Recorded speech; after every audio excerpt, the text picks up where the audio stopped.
अब शुरू होने जा रहा है देश का सबसे बड़ा मुकदमा, आपकी अदालत, रजत शर्मा के साथ।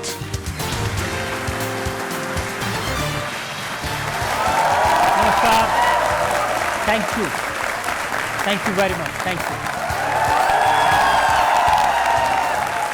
तो आइए शुरू करते हैं आपकी अदालत में आज का ये खास मुकदमा। खास इसलिए कि आज हमारे एक्यूज दो हैं। आप देख सकते हैं कटघरा भी बड़ा है, कुर्सियां भी दो हैं। दोनों ऐसे लोग जिनकी अपनी अलग अलग पहचान है। ये दो अलग अलग दुनिया से आते हैं, लेकिन दोनों साथ साथ हैं, दोनों एक हैं। एक राजनीति की दुनिया से आते हैं और एक फिल्म की दुनिया से आती हैं। Please welcome politician Raghav Chadha और फिल्म स्टार परिणीति चोपड़ा।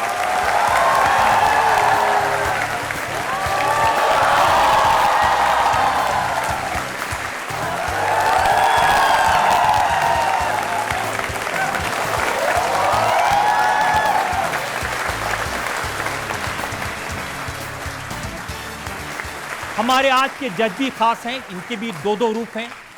ये इमेज गुरु हैं और राजनीति के एक्सपर्ट हैं। Please welcome image Guru and political expert Dilip चरियन।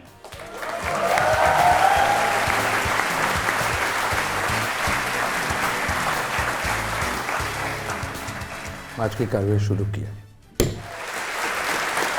तो आइए शुरू करते हैं आज का मुकदमा। आपकी अदालत में पहला इल्जाम राघव चड्ढा और परिणीति चोपड़ा पर। आपकी अदालत में फिल्म स्टार परिणीति चोपड़ा और राज्यसभा मेंबर राघव चड्ढा पर आरोप है कि ये दोनों मनमानी करते हैं।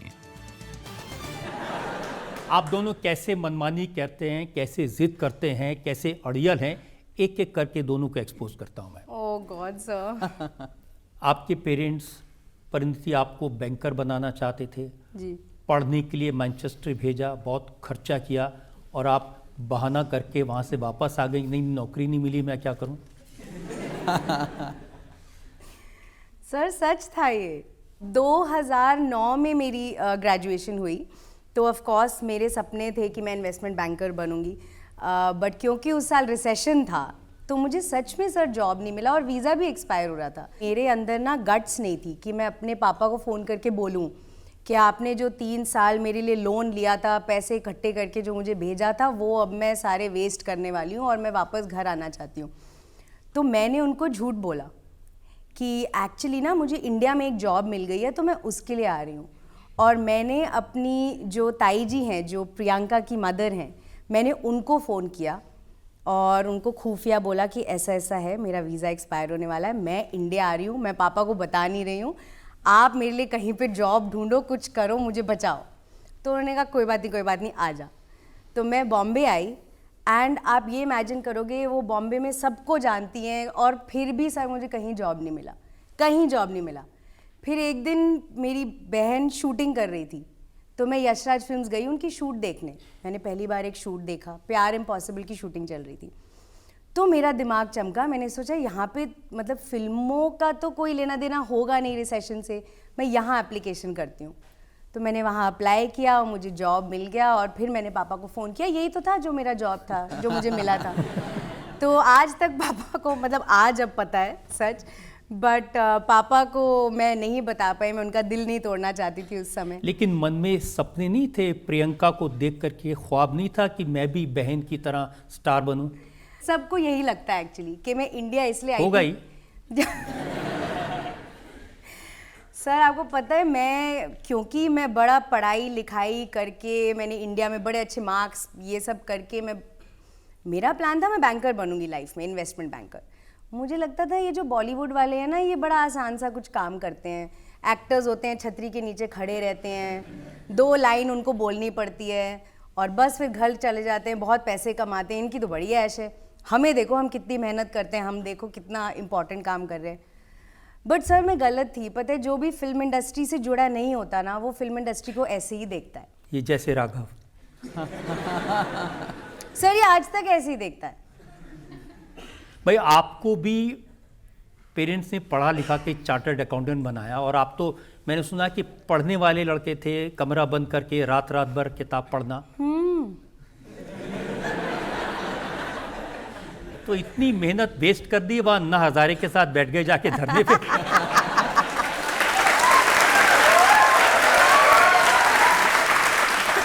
देखिए सर, सच्चाई तो ये है कि मैं भी इनकी तरह कुछ और करना चाहता था ज़िंदगी में। मुझे याद है कि जब भी क्लास टीचर हम सब बच्चों को खड़ा करके पूछा करती थी कि तुम ज़िंदगी में क्या करना चाहते हो, आगे जाके क्या बनोगे, तो मैं हमेशा कहा करता था कि मैं फ़ौज ज्वाइन करूँगा। मैं एक ऐसे परिवार से आता हूँ जिसमें बहुत फ़ौजी रहे, तो हमेशा से मन था कि इंडियन आर्मी ज्वाइन करनी है। खैर वो सपना तो पूरा नहीं हुआ, लेकिन चार्टर्ड अकाउंटेंसी की ओर आगे बढ़े। फिर कुछ ज़िंदगी में हालात ऐसे हुए, एक अन्ना हज़ारे आंदोलन खड़ा हुआ इंडिया अगेंस्ट करप्शन का, जहाँ पे एक आम साधारण वॉलंटियर की तरह मैं भी पहुँच गया अपना योगदान देने, और फिर एक राजनीतिक दल बन गया, उस दल के फाउंडिंग मेंबर बन गए और कहानी चल पड़ी। तो मैं अगर सच कहूँ तो मैंने राजनीति को नहीं चुना, राजनीति ने मुझे चुना, ऐसा मुझे लगता है। और देखिए, आपके बहुत सारे मित्र हैं जो आपके साथ स्कूल में थे, कॉलेज में थे, जिनको मैं जानता हूं, वो कहते हैं हम सब 6-7 फिगर्स वाली तनख्वाह कमा रहे हैं, और ये देखो कहाँ धरने पे सड़क पे बैठा हुआ है, डरने कर रहा है।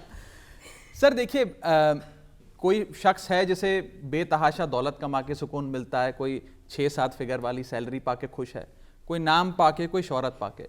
मुझे सुकून जो काम मैं करता हूँ मुझे उससे मिलता है, और मुझे लगता है कि राजनीति एक ऐसा जरिया है जिसके चलते आप लाखों करोड़ों लोगों की जिंदगी संवार सकते हैं। उससे जो सुकून मिलता है वो सबसे बड़ी बात।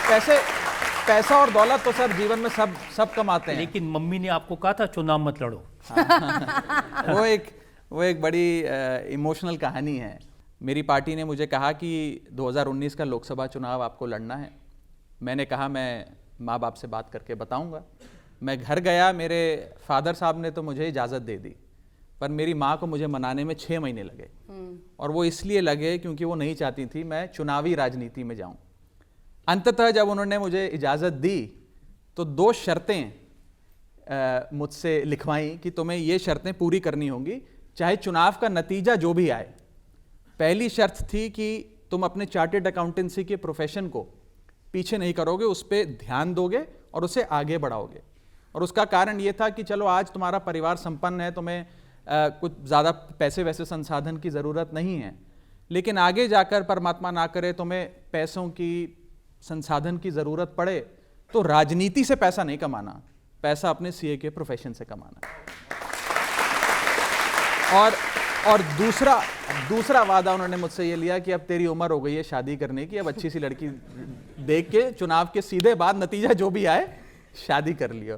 तो ये 2 वादे मैंने किए थे, निभाए नहीं। माँ की बात तो उन्होंने नहीं मानी, चुनाव लड़ लिया, राजनीति में उतर गए। अब आप इन्हें समझाएंगी, जब इनकी पार्टी के सारे नेता एक-एक करके जेल जा रहे थे तो आपने समझाया कि भाई क्या कहाँ जा रहे हो? ओ गॉड, मैं क्या समझाऊं? मुझे तो एक तो पॉलिटिक्स का कुछ समझ आता नहीं है, तो मेरे लिए तो जो भी हो रहा है, मैं एक बहुत ही अलग दुनिया से आई। तो जब ये सब हो रहा होता है तो मैं भी वैसे ही देख रही होती हूँ जैसे मुझे ऐसा लगता है कि पिक्चरों में ज़्यादा रियलिटी होती है, और देखो कितनी फिल्मीपन और क्या क्या चल रहा है। तो मैं तो कोई सलाह नहीं दे पाती। पिक्चर की रियलिटी आपको बताता हूँ जी। इश्कज़ादे जो पहली फिल्म आपने की, तो अर्जुन कपूर उसमें हीरो थे जी। उन्होंने कहा कि मुझे इसके साथ काम करना ही नहीं था, बहुत बोलती है। ये इल्ज़ाम मैं बचपन से सुनती आ रही हूँ। मेरे खुद के पेरेंट्स भी यही बोलते हैं, मेरी टीचर्स यही बोलती थी, आज आप भी बोल रहे हैं, मेरे इंडस्ट्री वाले भी बोलते हैं। मुझे तो लगता है मैं बहुत कम बोलती हूँ। मुझसे पूछो। राघव, आपको क्या लगता है? नहीं देखिए, मुझे ऐसा लगता है कि हमारी शादी अच्छी चल रही है, और अच्छी इसलिए चल रही है कि मुझे बॉलीवुड का बी भी नहीं आता और इसे पॉलिटिक्स का पी भी नहीं पता। तो हमारी गाड़ी बड़ी अच्छी चल रही है। या इसलिए अच्छी चल रही है कि वो बोलती हैं और आप चुप रहते हैं? हाँ भाई, Say ना that I don't talk much. नहीं, पर मुझे इनकी आवाज़ बहुत अच्छी लगती है, तो ये जितना भी बोलती है मैं उसे बहुत खुशी खुशी सुनता हूँ। जैसे इनसे अर्जुन कपूर ने कहा था मैं इनके साथ काम नहीं करना चाहता हूँ, राजनीति में आपको ऐसे लोग मिलते हैं जो कहें कि भाई हम राघव चड्ढा के साथ काम नहीं करना चाहते? मिलते हैं सर, ज़रूर मिलते हैं। संसद भवन के भीतर भी मिलते हैं, अन्य पार्टियों में भी मिलते हैं, अपनी पार्टी के बीच भी मिलते हैं। तो ज़रूर ऐसे लोग मिलते हैं। जैसे हरियाणा में राहुल गांधी मिले आपको। आपकी लाख कोशिश के बावजूद समझौता नहीं करने दिया उन्होंने। वेल, मेरा अपना ये मानना है कि शायद राहुल गांधी जी भी चाहते थे कि गठबंधन हो जाए हरियाणा में। मेरी उनसे कई बार बातचीत हुई, संवाद रहा। मेरे नेता अरविंद केजरीवाल जी उस समय उपलब्ध नहीं थे, तो उन्होंने मुझे ये संवाद करने की, चर्चा करने की जिम्मेदारी दी थी। बट शायद उनकी पार्टी की लोकल यूनिट जो थी उसकी कुछ मंशा या कुछ भाव ऐसे थे कि गठबंधन ना करके हम अकेला चुनाव लड़ना चाहते हैं, और उन्होंने चुनाव नहीं लड़ा। मुझे लगता है कि हमारी आरजू का ख्याल रखते तो कुछ और बात होती, हमारी हसरत की फिक्र होती तो कुछ और बात होती। आज वो भी पछता रहा होगा मेरा साथ छोड़कर, अगर साथ साथ चलते तो कुछ और बात होती।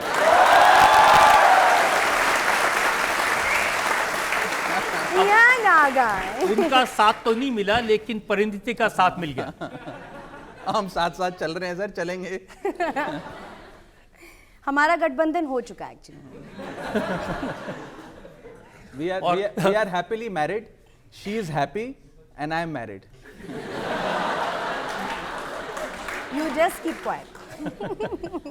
जैसे ये बोलता है कि राजनीति हैपन टू मी, ऐसे ही Bollywood also happen to me. मैंने सच में जो कुछ भी सीखा है वो जब मैं सेट पे जाना शुरू हुई, लिटरली डे 1 वहां से मेरी पहुंची ट्रेनिंग सेट पे, ये तो बताइए। ओह सर, बड़ी कमाल की स्टोरी है। पता है, मैं आपको एक बात बताती हूँ। मेरा जो नाम है ना परिणीति, परिणीति का मीनिंग है डेस्टिनी। और जब मैं पैदा हुई थी तो काफ़ी दिनों तक ना मेरा नाम तय नहीं किया गया था। तो किसी पंडित जी ने बोला होगा, उस टाइम पे ऐसे मानते थे, अभी भी मानते हैं, कि प से कुछ नाम रखना है। मम्मी पापा को बोला गया, तो अब प से उनको कोई नाम पसंद ही ना है, तो काफ़ी दिनों तक प्रियंका तो पहले ही रख लिया था। करेक्ट, वो यूज़ हो चुका था। तो काफ़ी दिनों तक वो लोग सोचते रहे कि क्या नाम रखे। तो एक दिन वो कोई पिक्चर देख रहे थे, उसमें वर्ड था जिसकी कोई परिणीति नहीं। तो उन्होंने कहा परिणीति क्या होता है, तो उन्होंने कुछ इधर उधर पूछा कि इसका मीनिंग होता है डेस्टिनी। तो आज तक मेरी मम्मी मुझे ये बोलती है कि तेरी डेस्टिनी में था पिक्चरों में जाना, हमने पिक्चर के देखने के बाद तेरा नाम रखा, जो हम कितने हफ्तों तक ढूंढ रहे थे। So it was my destiny. मैंने लाख कोशिश कर ली कि मैं कुछ और कर लूँ, मैं बैंकर बन जाऊँ, ये करूँ वो करूँ, पर वो नहीं हुआ अल्टीमेटली। आप देखो, मैं वो जो रिसेशन से आई वापस लंदन से, मैं यशराज मैंने ज्वाइन किया, और मैं तो एम्प्लॉई थी वहाँ की, सैलरीड एम्प्लॉई। तो आदित्य चोपड़ा जी मेरे बॉस थे उस टाइम, तो वो मुझे मीटिंग्स में मिलते थे, और मैं इधर उधर, जैसे कि आपको पता ही है मैं बहुत कम बोलती हूँ, तो यशराज जब मैं चलती थी तो लोग, मतलब it's very hard to ignore कि ये कौन चल क्योंकि पता चलता है कि मैं आ गई हूँ रूम में।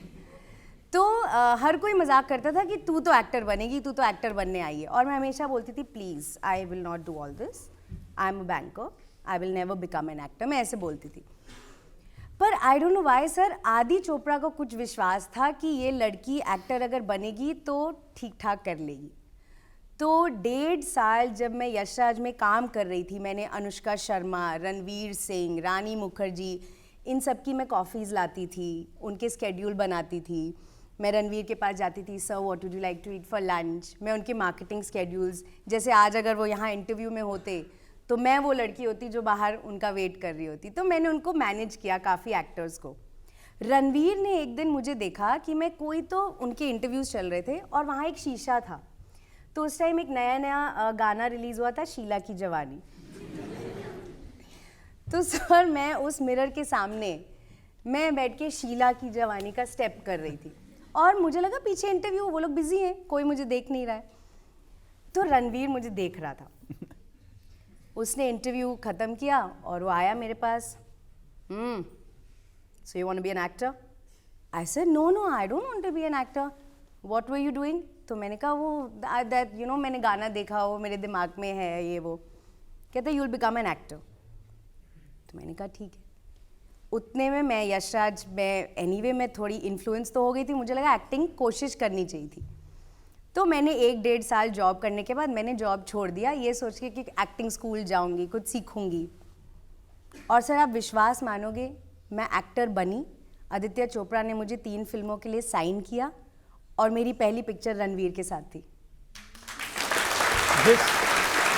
इत्तेफाक, एक और इत्तेफाक है कि इनकी पहली पिक्चर जिसका ये जिक्र कर रही हैं, लेडीज वर्सेस रिकी बहल, उसमें इनका नाम था डिम्पल चड्डा और उसकी शूटिंग हुई थी दिल्ली में। या मैंने दिल्ली डेस्टिनी ने इनको ऑलरेडी मिसेस चड्डा बना दिया था। हाँ, डेस्टिनी ने इनको चड्डा बना ही दिया था। तो जब मैं पहली बार इनके परिवार से मिली थी तो इनके एक भाई हैं जो बड़े हंसमुख से हैं, तो वो मेरे पास आए पहली बार। तो मैंने कहा आज मुझे तो पता ही था तुम हमारी फैमिली में आओगी। तो मैंने कहा ऐसे कैसे? नहीं वो तो तुम पहली पिक्चर से चड्डा चड्डा हो, वहीं पे तुम्हें अवार्ड्स मिले, तो हमें तो पहले से ही पता था तुम चड्डा ही बनोगी एक दिन। लेकिन गलतियां आपने भी की हैं। आपको फिल्म मिल रही थी एनिमल, 800 करोड़ रुपए फिल्म ने किए जी, आपने नहीं साइन किया। सर एक्चुअली मैं सच बताऊं तो आई थिंक ऊपर वाला मुझे कुछ अच्छा ही कर रहा था।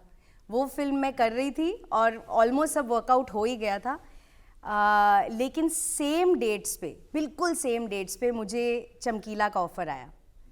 तो उसमें मुझे मिल रहे थे इतने गाने मैं गा रही थी रहमान साहब का, Imtiaz Ali was my dream director, और मुझे इतना कुछ करने को मिल रहा था कि इंस्टेड ऑफ दैट मैंने चमकीला की, और जो प्यार और रिस्पेक्ट और रिकग्निशन और नॉमिनेशंस मुझे चमकीला की वजह से मिले हैं, I don't think I can regret it. तो मैं खुश अच्छा, आप हूँ। तो चार्टर्ड अकाउंटेंट हैं। ये बताइए अकाउंटिंग के हिसाब से इन्होंने सही किया गलत किया? सर मैं अकाउंटेंसी के नज़रिए से नहीं, दिल के नज़रिए से बताता हूँ। अगर इन्होंने चमकीला नहीं साइन की होती तो शायद हम मिले ना होते Yes. और पंजाब में हमने That's समय ना true. बिताया होता। That's true. क्योंकि चमकीला की सारी शूटिंग ये आपको पंजाब सुनना के पड़ेगा। गांव में हुई और वहाँ पर हम मिला करते थे, साथ में घूमा भी करते थे, गुरुद्वारे भी साथ में जाकर मत्था टेका करते थे। तो वो मौका हमें नहीं मिल पाता अगर ये चमकीला नहीं करती। लेकिन चमकीला करने के लिए 18 किलो वजन बढ़ाया। हाँ सर, वो अभी तक मोटी हो नहीं गई। गया है, देखो सीरियसली यार। शादी में भी वो दिख रहा है। हाँ सर, सोचो, मतलब मुझे तो कोई फर्क नहीं पड़ता, पर जेन्युइनली जब पहले मुझे चमकीला जब मैंने साइन की थी तो मैं बहुत फिट थी, मतलब मेरे एब्स वगैरह आ गए थे। एंड इम्तियाज़ सर ने मुझे उस टाइम साइन किया उस दिन, और उस दिन मैं काफ़ी फिट लग रही थी। तो सर ने कहा सब कुछ ठीक है, तुम एक्टिंग तो कर लोगी, लेकिन तुम ना अमर जो जैसी दिखती नहीं हो। तो ऑलमोस्ट एक डर भी मुझे लगा और एक मोटिवेशन भी आई कि मैं ये पिक्चर लूज़ नहीं कर सकती। तो मैंने बोला सर आप मुझे 2 महीने दो, मैं उनकी तरह दिखूंगी। और जो उस दिन मैंने पराठे और पिज्ज़ा शुरू किए, तो उस टाइम तो मैंने शौक में और रोल के लिए, और genuinely I was very happy क्योंकि फाइनली चमकीला में मैं काफ़ी अच्छी खासी। जनता मिशन में 1-2 सवाल ले सकते हैं? मेरा सवाल परिणीति मैम आपसे है जी। मुंबई में जो कॉन्सर्ट हुआ था उसमें आपने बहुत ही अच्छा गाया था। हाँ। मगर आपकी काफ़ी ट्रोलिंग की गई थी जी। तो ऐसे में तो काफ़ी बुरा लगता होगा, बट आप कैसे कोप अप करती हैं ऐसी सिचुएशन से? मैं कोप अप नहीं करती। ट्रोलिंग चलती रहती है, एंड इन फैक्ट मैं मतलब कैसे हम लोग बोले इसको, मैं बताता हूँ क्या बोले। जी वो ट्रोल जब हुई आप तो जी। लोगों ने लिखा आज गाने की जिद ना करो। किसी ने लिखा ये कौन है, lady Naga. Lady Naga. It was crazy actually. बड़ा एक अजीब टाइम था क्योंकि एक तो वो मेरा पहला कॉन्सर्ट था, तो मैंने भी सीखा कि लाइव कॉन्सर्ट स्टेज पे एक्चुअली गाना जैसे वो ही होता है ना, जब तक आप करें नहीं आपको समझ नहीं आता। तो मैंने रियलाइज़ किया कि what goes behind live singing. तो उसमें of course hits and trials, and मेरी तो पूरी करियर की कहानी ये रही है। मैंने तो जितनी गलतियाँ की हैं, मोटा पतला हिट फ्लॉप, मैंने सब आप सबके सामने की है, और आप लोगों ही ने मुझे सुधारा है और आप लोगों ने मुझे चढ़ाया है। तो ट्रोलिंग में भी and the good thing was sir, वो बड़ी कमाल की बात हुई थी कि काफ़ी जो सिंगर्स थे, जो प्रोफेशनल सिंगर्स हैं, they came forward and they wrote. जो म्यूज़िक स्टूडियोज़ के ओनर्स थे, उन्होंने आके सब ने मेरे बारे में लिखा कि आई डोंट नो किस बात पे ट्रोलिंग हो रही है और कहाँ से ट्रोलिंग हो रही है, because for a first concert it was amazing. Having said that, मेरा नेक्स्ट कॉन्सर्ट अच्छा होगा, डोंट वरी। मैम आप बहुत अच्छा गाना गाती हैं। मैम आपने फिल्म इंडस्ट्री को भी बहुत सारे गाने दिए हैं। आपने अपनी शादी में सर के लिए गाना गाया था, ओ रे पिया। तो मैम मैं चाहती हूँ, मेरा हम्बल रिक्वेस्ट है कि आप वो गाना प्लीज़ गाएं।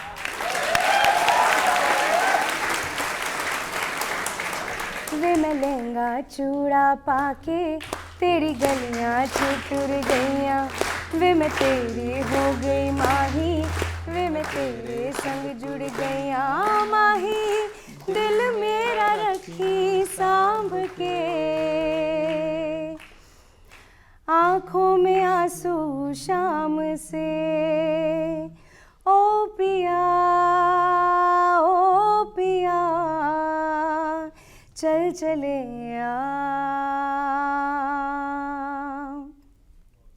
बांट ले गम खुशी साथ में साथ में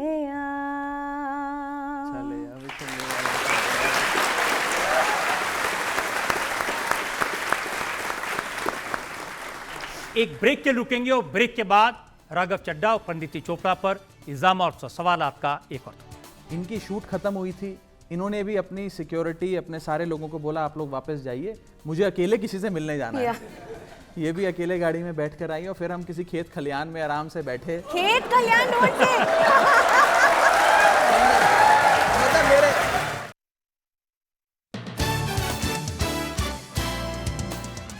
वेलकम बैक। आपकी अदालत में आज मुकदमा चला रहे हैं दोनों मेहमानों पर, राघव चड्ढा और परिणीति चोपड़ा। आपकी अदालत में अगला इल्जाम। आपकी अदालत में फिल्म स्टार परिणीति चोपड़ा और राज्यसभा मेंबर राघव चड्ढा पर इल्जाम है कि ये दोनों बेमेल हैं। अब देखिए, आप खुद तो कहती थी कि मैं कभी किसी पॉलिटिशियन से शादी नहीं करूंगी, तो ये नेता से नीति का मेल कैसे हो गया? सर ये सच है, मैंने क्यों कहा, इतना मीम कभी नहीं बना मेरा लाइफ में जितना सर मेरी एक्चुअली पहले जो अंडरस्टैंडिंग थी पॉलिटिशियंस की वो थोड़ी अलग थी। मेरे माइंड में एक छवि थी कि पॉलिटिशियंस वो थोड़े मेरी एज के नहीं होते। तो जो मेरी एक इमेज थी मेरे माइंड में पॉलिटिशियंस की, वो ऐसा नहीं था।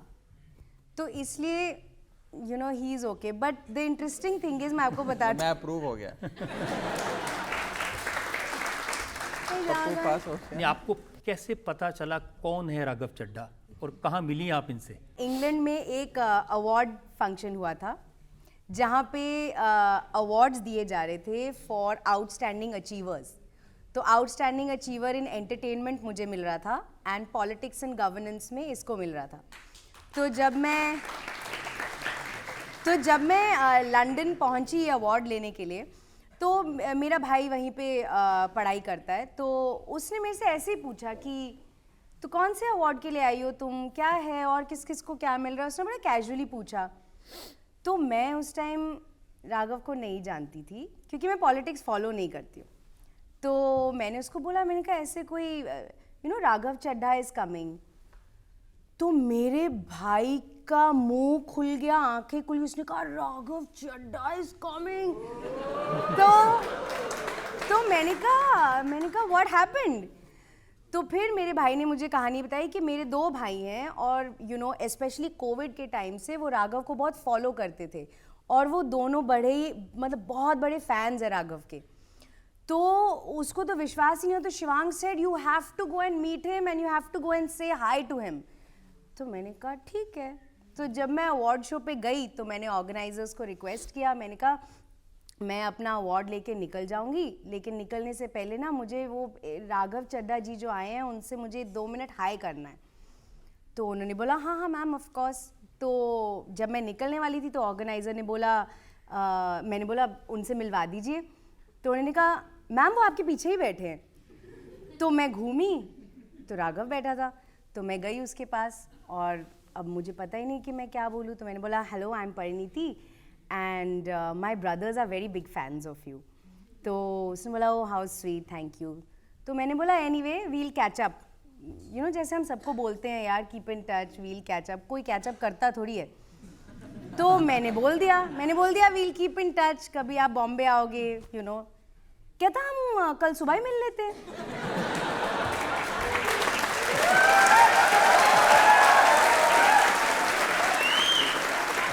नेक काम में देरी कैसी, नेक काम में देरी कैसी। तो अब मैंने सोचा, मैंने कहा ओके।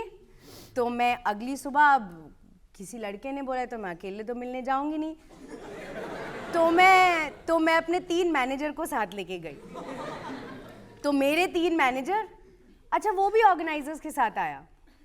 तो ऐसा नहीं था कि हम किसी डेट के लिए मिल रहे थे, तो हम कुछ 10-12 लोग टेबल पे बैठे थे। मैंने कहा बड़ा अजीब है, मेरे को बुला रहा है बट पूरी पलटन है साथ में, ही क्या हो रहा है। पर अब मैं आपको एक बड़ी फिल्मी कहानी बताती हूँ क्या हुआ। हम पूरी दुनिया की बातें कर रहे थे इधर उधर, सर हमने हर बातें कर ली। मैंने उसको बताया मैं मेडिटेशन करती हूँ, मैं स्कूबा डाइविंग करती हूँ। उसने कहा हाँ मुझे मेडिटेशन, सारी बातें हमने कर ली। मैंने कहा ठीक है। फिर एकदम से कुछ 1 घंटा बीत गया, सडनली इसको भूख लगी होगी या कुछ, सडनली कहता यार मुझे ना बड़ी भूख लग रही है, मैं तो खाने जा रहा हूँ। एकदम से उठा और गया सर, और प्लेट में पूरा खाना भर के वापस आ गया। और मैं कि इस लड़के को देखी हूँ कि पहली बार हम लोग मिल रहे हैं, यू नो हम कैसे थोड़ा ही वो रखते हैं ना कि पूरा एक्सपोज ना करें हम अपने आप को पहली मीटिंग में। मैंने कहा यार ये तो बड़ा सही बंदा है। तो अब सर एक फिल्मी मोमेंट हुआ मेरे माइंड में। ये खाने की प्लेट लेके आया और खाना शुरू, और मैं इसको देख रही हूँ एंड जैसे बोलते हैं ना गाइस फिल्मी, मतलब मेरे माइंड में एक घंटी बजी। मैंने कहा I am going to marry this man.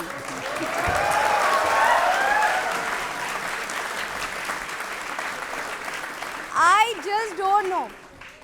अच्छा अभी कहानी में ट्विस्ट ये था कि जैसे मैंने आपको पहले बताया था, अब मुझे इसके बारे में कुछ पता ही नहीं, देखने में इतना हैंडसम है, खाने पीने का इंटरेस्ट मैच हो गया था तब तक। तो ये मीटिंग खत्म हुई, मैं ऊपर गई अपने कमरे में, मैंने गूगलिंग शुरू की, who is Raghav Chadha, is Raghav Chadha married. फिर main question, what is Raghav Chadha's age, कि पता चले कुछ 20-25 साल का, क्योंकि दिखने में तो ऐसा ही है। मैंने कहा यार फिर तो बहुत छोटा हो जाएगा, फिर नहीं हो पाएगी। तो सारे आंसर्स वर करेक्ट। तो जितना भी इसके बारे में मैंने पढ़ा, फिर मैंने देखा पॉलिटिक्स में ये क्या करता है, मेंबर ऑफ पार्लियामेंट, राज्यसभा, इस सब चीज़ों के बारे में मैंने गूगल करके सीखा ठीक से। मुझे बहुत ही कम पता था। आपको नहीं पता था राज्यसभा क्या होती है? सर ऐसा मत बताओ ना सबको। नहीं पता था गाइस, पता था। गूगल से पता चला? हाँ गूगल को पता था। तो एनीवे गाइस मैंने बहुत गूगलिंग की और मैंने कहा मैंने सही सोचा है, अब ब्याह ते मेहंदी नाल ही करांगी। तो राघव, आपको पता था कौन है परिणीति चोपड़ा? आपको पता था इश्कज़ादे की हीरोइन है? आपको पता था हंसी तो फंसी? मुझे तो बिल्कुल पता था। और मैंने भी जब इन्होंने मुझे कहा कि सुबह सुबह मिलते हैं, मिल लेते हैं, तो मैंने भी कहा मौके पे चौका मारा जाए, मिल लिया जाए। तो हम मिले, लेकिन उसके बाद हमारा ये एक मुलाकातों का सिलसिला शुरू हुआ। और फिर ये आज जब भारत वापस आई तो सीधा पंजाब आई शूटिंग के लिए। अब पंजाब में मैं काम कर रहा था, हमारी सरकार वहाँ है, तो फिर हम वहाँ खूब मिला करते थे। और फिर धीरे धीरे सिलसिला चल पड़ा। छुप छुप के मिलते थे या खुलेआम? पहले तो छुप छुप के मिलते थे। मुझे याद आता है कि हम एक बार सबसे पहले तो बहुत छुप के मिले। मेरे साथ जितने लोग थे, मैंने उन्हें बोला कि आप लोग यहाँ इस रेस्टोरेंट में बैठिए, मुझे अकेले जाना है किसी से मिलने। मुझे याद है मैं उस समय बरनाला में था, तो उन्होंने कहा रात को बरनाला में 8:30 बजे कहाँ अकेले जा रहे हैं मिलने। इनकी शूट खत्म हुई थी, इन्होंने भी अपनी सिक्योरिटी, अपने सारे लोगों को बोला आप लोग वापस जाइए, मुझे अकेले किसी से मिलने जाना है। ये भी अकेले गाड़ी में बैठ कर आई और फिर हम किसी खेत खलियान में आराम से बैठे। खेत खलियान ढूंढ के मतलब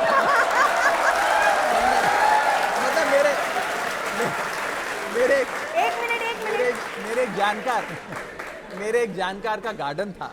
एक मिनट, अपनी सोच को पॉज करो, अपनी सोच को रिवाइंड करो। खेत में नहीं, किसी का घर था, उसके गार्डन में हम लोग मिले थे। खेत बहुत सारे भी थे।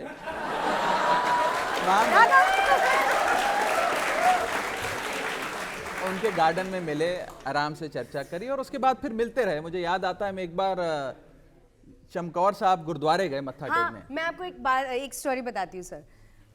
जब पहली बार हम लोग मिले थे ना, तो हम चंडीगढ़ में मिले थे। जब मेरी शूटिंग खत्म हो गई थी, तो हम दोनों थोड़े से भगवान में विश्वास रखने वाले लोग हैं। तो मैंने कहा कि हम जब भी कहीं ऑफिशियली पहली बार जाएंगे तो हमें गुरुद्वारा जाना है। तो उसने कहा कि ठीक है। तो हमने प्लान किया कि हम चमकौर साहिब जाएंगे, लेकिन किसी को पता नहीं था हमारे बारे में। और मैं उस टाइम नहीं जानती थी कि जब ये कहीं जाता है पंजाब में, कौन लोग आते हैं नहीं आते, इससे मुझे सेटअप नहीं पता था ज़्यादा। तो सर हम छुप के गए। आज तक किसी को नहीं पता कि ये गाड़ी से निकला और ये सबसे मिला जो भी इसको रिसीव करने आए थे। और मैं चुपचाप 5 मिनट बाद जब ये लोग निकल गए, मैं मास्क वास्क पहन के अपना पूरा कवर करके मैं भी उसी गुरुद्वारे में उस दिन थी, लेकिन आज तक किसी को पता नहीं चला। लेकिन हमने दोनों ने मत्था टेका। दैट वाज आवर फर्स्ट, पता नहीं उसको डेट बोलेंगे, डेट नहीं बोल सकते, पर हमने साथ में मत्था टेका। वो वहाँ था, मैं यहाँ थी, और ये बात सिर्फ हम दोनों को पता थी। और मुझे ये पता है कि आप डेटिंग के लिए भी मंदिरों में, गुरुद्वारों में जाते थे। आध्यात्मिक लोग हैं सर। मुझे लगता है सर, ये हमारी खुशनसीबी है कि इनकी भी जिस परिवार में परवरिश हुई वो भी एक आध्यात्मिक परिवार है। मेरी भी जिस परिवार में परवरिश हुई एक आध्यात्मिक परिवार है। तो इसीलिए हमारे विचार बहुत मिलते हैं और परमात्मा का शुक्राना करने हम मंदिर जाते हैं या गुरुद्वारे जाते हैं जब मौका मिलता है। और पहली बार जब प्रपोज किया? जी सर, आपको सब कुछ पता है। वो कौन सा गुरुद्वारा था?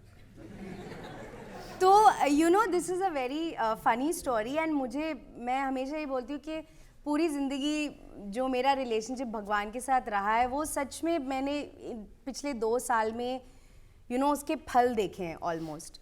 जब पहली बार अभी तक पंजाब में शूटिंग चल ही रही थी, जब पहली बार हम दोनों ने एक दूसरे को कहा कि चलो हम लोग साथ में रहेंगे and we will get married and let's do this. तो मैं उस टाइम एक गुरुद्वारा पहुंची थी और मैं गाड़ी में थी बाहर, और गाड़ी में मैंने अपने सब स्टाफ को बोला आप बाहर वेट कीजिए, और हम दोनों ने फ़ोन पे बात की और हमने डिसाइड किया कि अब हम साथ में होंगे। एंड सर मैं निकली, मैं गुरुद्वारे गई और हमेशा प्रसाद मिलता है, और उस दिन पता नहीं क्या हुआ सर, मुझे 2 बार प्रसाद मिला। तो एक प्रसाद जो पूरी ज़िंदगी मुझे मिलता था, उस दिन मुझे 2 मिला, and that was the day I had decided that we will get married.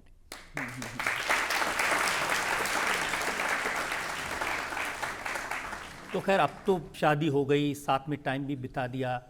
अब मुझे बताइए परिणीति की 5 फिल्मों के नाम। अरे बाप रे सर, 5 फिल्मों के नाम की बजाय आप 50 खूबियां पूछिए इनकी, तो वो मैं बता दूंगा। फिल्मों के नाम मत पूछिए। मैं भी ये प्रेफर करूंगी कि खूबियां आज सुनते हैं, है ना? पर मैं प्रयास करता हूँ। नेम इशकजादे। वो तो मैंने अभी आपको बताया। Uunchai. Uunchai. Golmaal again. Golmaal again. Chamkila. Chamkila. Girl on the train. Phasee Toh Phasee. Kesari. Oh wow. अच्छा, अब आप इनकी पार्टी के 5 लीडर के नाम बता दीजिए। हे राम। एक आदि पता होगा इन्हें। अरविंद केजरीवाल। क्यों सही? मनीष सिसोदिया। नहीं, चीटिंग नहीं, मैं चीटिंग नहीं करती। मनीष सिसोदिया, भगवंत मान, गोपाल राय, संजय सिंह। संजय सिंह। 5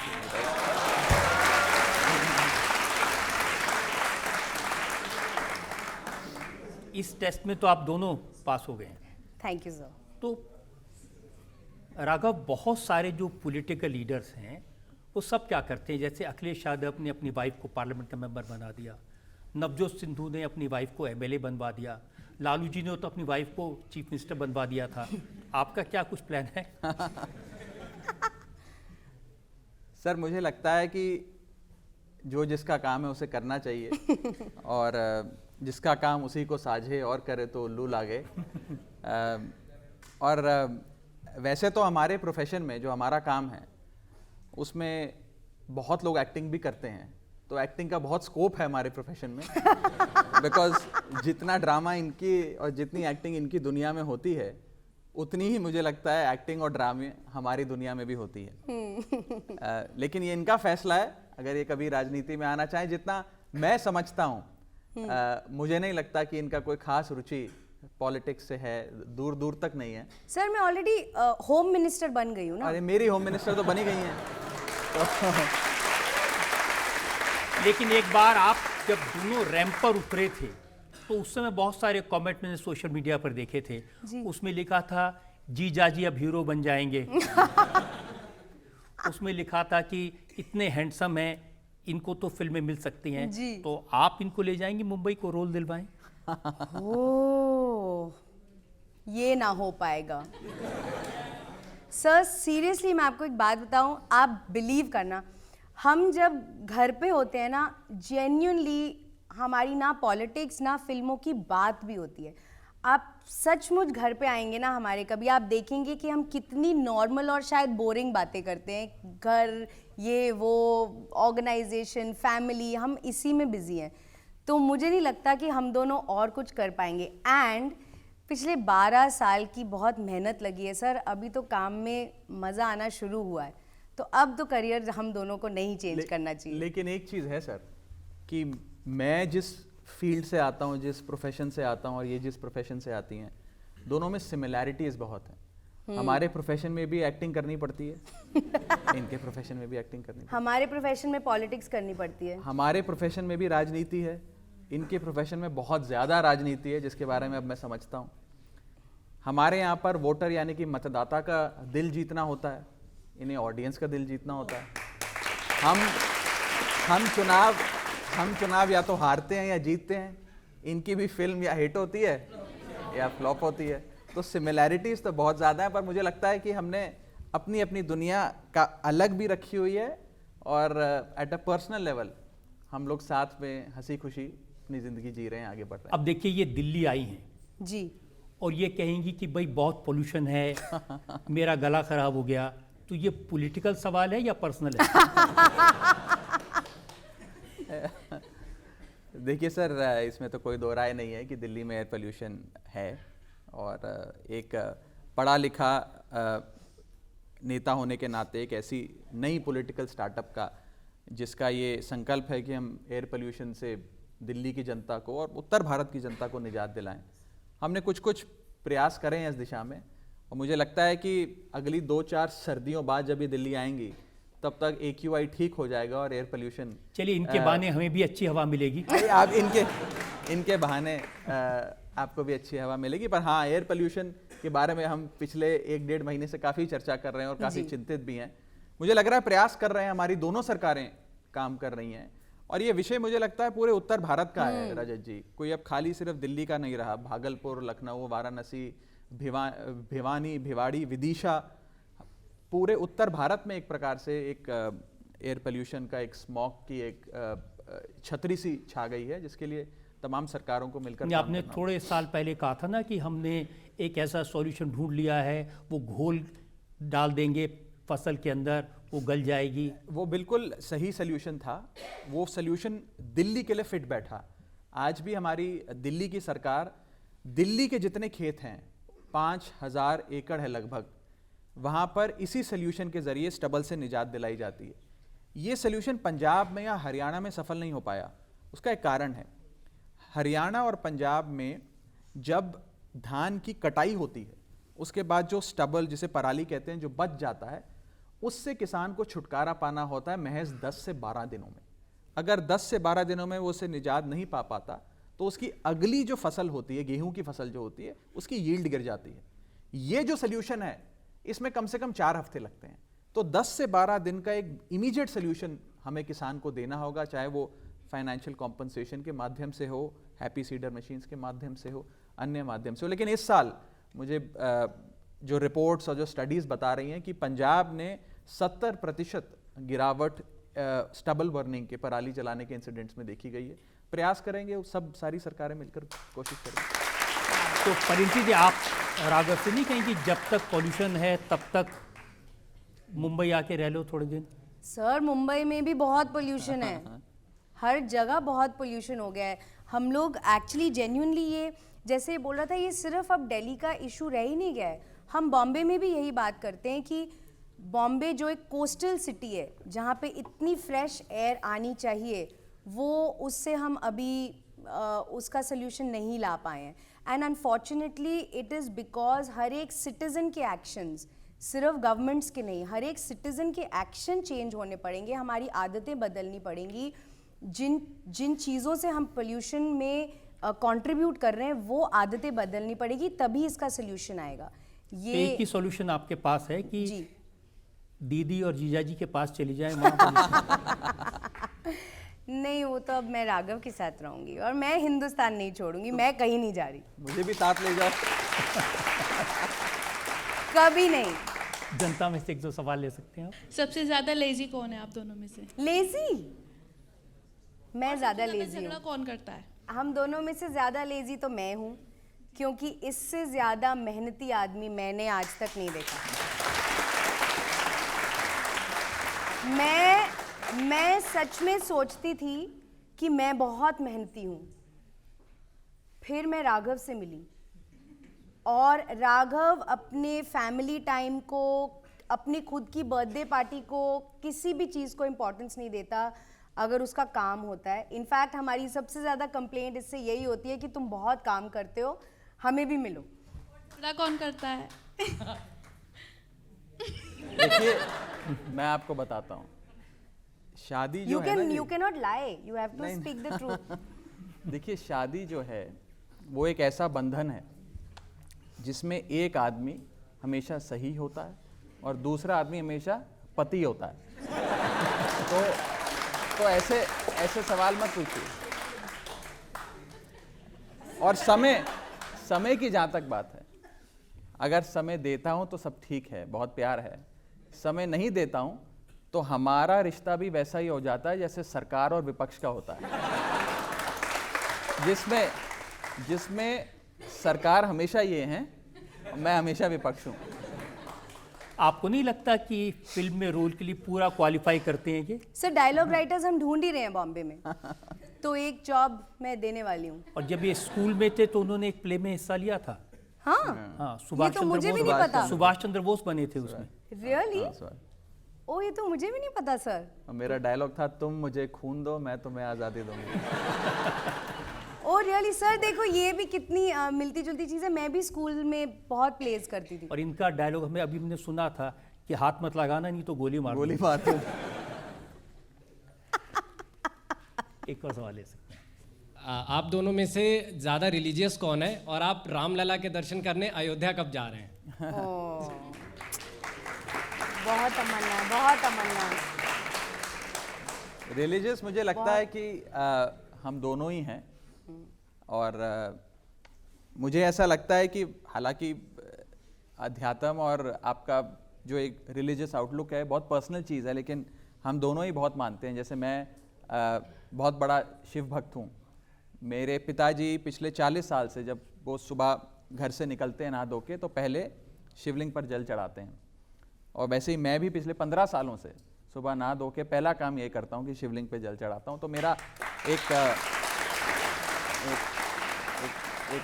आध्यात्मिक साइड भी है जो मैं कोशिश करता हूँ कि मेरे तक ही रहे, वो ज़्यादा सार्वजनिक ना हो, लेकिन और हम दोनों ही हैं मुझे लगता मेरा है। भी हम सेम ही है, अभी मेरा जन्मदिन था पिछले महीने, तो हम दोनों वाराणसी गए बाबा विश्वनाथ के दर्शन करने, और वहाँ मत्था टेका, पूजा करी, आरती करी, अर्चना करी। तो ये एक्चुअली बहुत कमाल की चीज़ हुई है कि जब भी आप सोचते हैं कि आप एक शादी में घुस रहे हैं and you know life long आपको किसी के साथ जीना है, तो आप सोचते हैं कि मेरी कोई चीज़ों में कुछ बदलाव तो नहीं आना पड़ेगा शादी के बाद, मुझे कुछ चेंज तो नहीं करना पड़ेगा। पर टचवुड ये बड़ी कमाल की चीज़ हुई है कि हम दोनों ही इतने रिलीजियस हैं, हम इतना भगवान में यू नो विश्वास रखते हैं कि कभी भी वो चीज़ हमें डिस्कस भी नहीं करनी पड़ी। उनके वो सवाल का naturally किस्सा हम ये साथ था में। कि आप अयोध्या में रामलला बिल्कुल जाएंगे, वो तो बहुत जल्दी तमन्ना है जाएंगे, मेरी। हम तो बहुत जल्दी। हमने कोशिश कर रहे हमने हैं। एक बार प्लान भी बनाया था जाने का, वो रह गया, बट वो पेंडिंग है और हम ज़रूर जाएंगे। देखिए हम लोग एक ऐसे और मैं ख़ास तौर पे, मैं क्योंकि अब इन्हें बहुत अच्छे से जानता हूँ, शादी हो गई है तो मैं इन्हें समझता हूँ ज़्यादा। हम दोनों की ज़िंदगी में एक ही फ़िलॉसफी है, और मैं कोई डायलॉग बाजी नहीं कर रहा, लेकिन ये जेन्युइनली मैं मानता हूँ कि लल्लू करे कवलियाँ रब सिद्धियाँ पावे, कि हम तो इंसान तो गलतियों का पुतला है, लेकिन हम जिस भी रास्ते चलते हैं भगवान सही रास्ते पे हमें ले जाता है। वो कहते हैं ना कि मेरा आपकी कृपा से सब काम हो रहा है, करते हो तुम कन्हैया, मेरा नाम हो रहा है। तो वही जिंदगी का फलसफा है। नहीं राघव, इसमें तो कोई शक नहीं कि इतने सारे इत्तेफाक जो आपकी जिंदगी में, इतने कोइंसिडेंसेस, ये भगवान के अलावा दूसरा कोई नहीं कर सकता। जी सर, बिल्कुल, हम यही बिलीव करते हैं। यहाँ एक और ब्रेक के रुकेंगे, और ब्रेक के बाद आपकी अदालत में राघव चड्ढा और परिणीति चोपड़ा पर इल्जाम और सवाल का एक और। पहली ललकार नाल मैं डर गई, दूजे ललकार वे अंदर बढ़ गई, तीजे ललकार नाल नो मेरा लके सिद्धान के दराजे विच वजया नी पट्टू फिरदा शराब नाल रजया नी पट्टू फिरदा।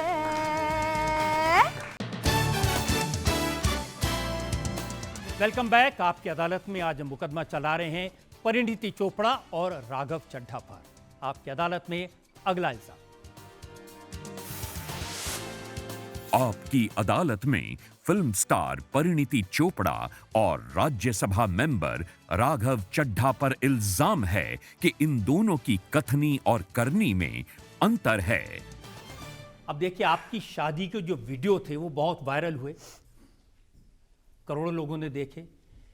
एक नेता ने ऐसी ग्लैमरस शादी पहले कभी नहीं की। उसमें स्टाइल भी था, उसमें फैशन भी था। सर देखिए, शादी दो लोगों के बीच होती है, एक आम आदमी है लेकिन ये आम आदमी नहीं है। और दूसरी बात सर, इंसान जीवन में शादी एक बार करता है, बार बार तो करता नहीं। तो मेरा ये मानना है कि जब शादी करो धूमधाम से करो। और आपका सवाल बिल्कुल जायज़ है, इसको लेकर एक बड़े तबके ने आलोचना भी करी, तो मैं उन्हें ये आपके मंच के माध्यम से पैगाम देना चाहता हूँ, मैसेज देना चाहता हूँ दैट मैं एक गरीब बेटा हूँ एक अमीर बाप का, और एक गरीब पति हूँ एक अमीर बीवी का। I am a poor son of a rich father and a poor husband of a rich wife. और शादी दोनों की थी। सर लोग भूल जाते हैं शादी मेरी भी थी। मैं तो एक फिल्म स्टार हूँ, और मैंने तो पिछले 10 साल जब मैं एक्ट्रेस हूँ, सिर्फ तब नहीं, मैं तो जब से छोटी थी मैंने अपनी शादी के सपने देखे हैं। फाइनली मेरी शादी हो रही थी, और मैं कोई कसर नहीं छोड़ना चाहती थी। मैं क्या, मेरे फादर, मेरा भाई, इसके फादर, हम 4-5 लोग थे, और हम सब ने मिलके ये शादी की है। एंड आई फील कि नॉट ओनली मेरे लिए पूरी दुनिया शादी देखती है, हमारे फैंस देखते हैं, और हमें धूमधाम से शादी करनी थी, और मैं तो बिल्कुल कॉम्प्रोमाइज़ नहीं करना चाहती थी। तो मैं थोड़ी सी उदास थी कि वो पूरा फोकस इस पे चला गया कि खर्चा किसने किया और किसने नहीं किया। देखिए, सुखबीर बादल ने कहा कि इस शादी का पूरा खर्चा पंजाब के मुख्यमंत्री भगवंत मान ने दिया है। भगवंत मान जो मेरे बड़े भाई हैं, वो शादी में आए थे, उन्होंने शादी का शगन का लिफाफा तक मुझे नहीं दिया। आप शादी के बिल की बात कर रहे हैं। आरोपों का, अफवाहों का बाजार शादी गर्म तो भगवान मान की हुई है, वो खर्चा किसने दिया? ये बड़ी इंटरेस्टिंग कहानी है। मुझे जब उनकी शादी होनी थी तो इंतज़ामात की सारी जिम्मेदारी मेरे ज़िम्मे लगाई गई, और छोटी सी शादी थी, घर परिवार के ही लोग थे और हमारी पार्टी के भी 3-4 लोग थे, हमारी पार्टी के, ज़्यादा लोग नहीं बुलाए गए थे। तो उस पूरी शादी का इंतज़ामात का जो ज़िम्मा था वो मुझे दिया गया था। तो शामियाना, टेंट लगवाने से लेकर खाने का, पीने का, फ्लावर डेकोरेशन का, वो सारा अरेंजमेंट मैंने किया था। तो ये एक इत्तेफाकी है कि उनकी शादी का सारा एक अरेंजमेंट करने का मौका मुझे मिला। एक इल्ज़ाम हरसिमरत कौर ने लगाया, उन्होंने कहा कि पंजाब से बुलेट प्रूफ लैंड क्रूज़र गाड़ियाँ 850 किलोमीटर दूर उदयपुर गईं सुरक्षा देने के लिए, पुलिस पूरी पंजाब की लगाई गई थी उदयपुर में। देखिए, ये बड़ी सामान्य सी चीज़ है, बड़ा सामान्य प्रोटोकॉल है। अगर कोई स्टेट का एक हाई डिग्नेटरी, जैसे कि कोई मुख्यमंत्री जो एक सिक्योरिटी प्रोटेक्टी होता है, वो एक सूबे से दूसरे सूबे जाता है, तो उसकी तमाम सिक्योरिटी, तमाम उसका कैवलकेड उसके साथ उस राज्य में जाता है। कभी भी मुख्यमंत्री ट्रैवल करते हैं तो उनके साथ उनका पूरा काफिला चलता है। तो यहाँ तो 2-2 मुख्यमंत्री आए थे, दिल्ली के मुख्यमंत्री भी आए थे, पंजाब के मुख्यमंत्री भी आए थे। सुखपाल कहरा जो कांग्रेस पार्टी के नेता हैं पंजाब के, उन्होंने कहा राघव चड्ढा उदयपुर के पैलेस में जिस कमरे में रुके थे, 7 स्टार होटल था, एक रात का उस कमरे का खर्चा था 10 लाख रुपए। बताइए। ओह गॉड। ये सब गलत है सर। पहले तो वो कोई 7 स्टार होटल नहीं था, एक 5 स्टार होटल था। उसमें कुल मिलाकर मुझे लगता है 40-50 कमरे थे, जितने भी थे हमने सारे बुक करे थे, और कोई भी कमरा 10 लाख रुपए का नहीं था। और कुछ लोग तो ऐसे इस पूरी शादी को प्रचारित कर रहे थे कि इतने का कमरा है। कुछ टीवी एंकर्स और नेता बयान दे रहे थे कि इतने का सूट पहना था, ऐसा कि जैसे वो जाकर मेरा सूट सिलवा कर लाए हों या होटल की बुकिंग उन लोगों ने करी हो। तो मुझे लगता है ये सब निराधार आरोप थे। आई ऑल्सो फील कि ये सर एक परसेप्शन की बात भी है। मैं एक एक्ट्रेस हूँ, अगर मैंने एक एक्टर, प्रोड्यूसर, बिजनेसमैन से शादी की होती तो वो बोलते वाह यार ये एक्ट्रेस की बड़ी शानदार शादी हुई है, ऐसी होनी चाहिए। मतलब मैंने इतने साल मेहनत किस लिए की है, इसीलिए की थी। पर क्योंकि एक नेता से शादी हुई है तो सडनली खर्चा सिर्फ नेता ने अकेले ने उठाया, और वो तो इतनी महंगी शादी कर नहीं सकता। तो दो एक्टर की शादी होती तो अकाली दल को क्या प्रॉब्लम थी? एग्जैक्टली सर, आई थिंक कि समवेयर ये भी मैं चीज़ सीख रही हूँ कि एक ये जो ट्रोलिंग और एक ज़्यादा इन्वेस्टिगेशन का माइंड होता है वोटर्स का और फैंस का, वो इनकी दुनिया में बहुत ज़्यादा है। हमारी लाइफ में प्यार बहुत देते हैं और खुशी में खुशी मनाते हैं। जैसे मेरे जो दुनिया के लोग हैं उन्होंने कहा था कितनी खूबसूरत शादी थी, लेकिन इनकी दुनिया के लोग ऐसा सोच रहे थे। तो आई ऑल्सो फील कि समवेयर वो भूल जाते हैं कि ये हमारी पर्सनल लाइफ है, इन चीज़ों से हमें ठेस भी पहुंचती है। देखिए ना, जब ये राज्यसभा का चुनाव लड़े, इलेक्शन कमीशन में इन्होंने अपनी रिटर्न फाइल की, उसमें इन्होंने कहा मेरी साल की इनकम है 2.5 लाख रुपए करीब जी, मेरे पास कोई गाड़ी नहीं है, मेरे पास कोई प्रॉपर्टी नहीं है जी। तो सर एक साल की रिटर्न मेरी कम थी, और दूसरी चीज मेरी इनकम टैक्स रिटर्न कम थी, मेरे पिताजी की या मेरे होने वाली बीवी की इनकम टैक्स रिटर्न कम नहीं थी। वो तो ये खर्चा उठा सकते थे। बात यही है, सडनली लोग भूल जाते हैं, और ये एक बहुत ही अजीब चीज़ है। मतलब इस शादी से पहले मैं अगर चाहे गाड़ी, घर, कुछ भी खरीदूं, इट्स अंडरस्टैंडेबल। सडनली शादी के बाद सारे मेरे पैसे गायब ही हो गए, सडनली अब मैं कोई खर्चा नहीं कर सकती, तो कोई बात नहीं। It's just perception. पार्टी का नाम देखा है ना, आम आदमी पार्टी जी, तो इनका जो स्टाइल है, लोग कहते हैं वो तो राजा महाराजा जैसा है, वो तो खास आदमी जैसा है जी। मेरे जो मामा हैं जिनसे मैं बेतहाशा मोहब्बत करता हूँ, बहुत प्यार करता हूँ, वो एक फैशन डिजाइनर है पेशे से जी।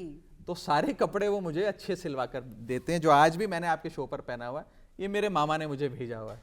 तो जब मामा ऐसा हो तो भांजे को क्या परेशानी, मामे भांजे का तो एक अलग ही प्रेम होता है। अच्छा, पहली बार लोगों को पता चल रहा है ये सारा का मामा जी का है। हाँ। और सच में मैं आपको बोल रही हूँ कि देखो, मैं पहले आपको बोल रही थी ना कि मेरी जो माइंड में एक इमेज थी पॉलिटिशियंस की, वो ये सब देख के तो चेंज हुई है कि politicians can be super stylish, super handsome, young and उसमें उनके काम में कोई फ़र्क नहीं पड़ता, स्टाइल अंदर से आता है जो इसके खून में है। मेरा सर, इस देश में कई नेता बड़े स्टाइलिश कपड़े पहनते हैं। हमारे ऑनरेबल प्राइम मिनिस्टर भी बड़े स्टाइलिश कपड़े पहनते हैं, कई अन्य पार्टियों के नेता भी स्टाइलिश कपड़े पहनते हैं। और मुझे लगता है कि आपका जो रहन सहन या पहन है वो आपके मन को भी दर्शाता है कि मन से आप कितने खुश हैं, कितने पॉजिटिव हैं। और अंग्रेजी में एक कहावत है, इंग्लैंड में खास तौर पे कहा जाता है कि every day dress like you have to meet the queen.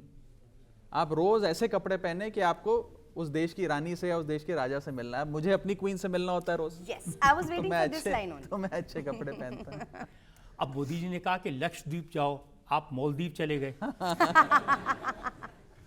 उसकी तो मैंने संसद भवन में भी वो बात उठाई थी कि अगर मुझे दिल्ली से लक्षद्वीप जाना हो तो 25,000 रुपये की वन वे टिकट पड़ती है, और दिल्ली से मालदीव जाना हो तो 17,000 रुपये की वन वे टिकट पड़ती है।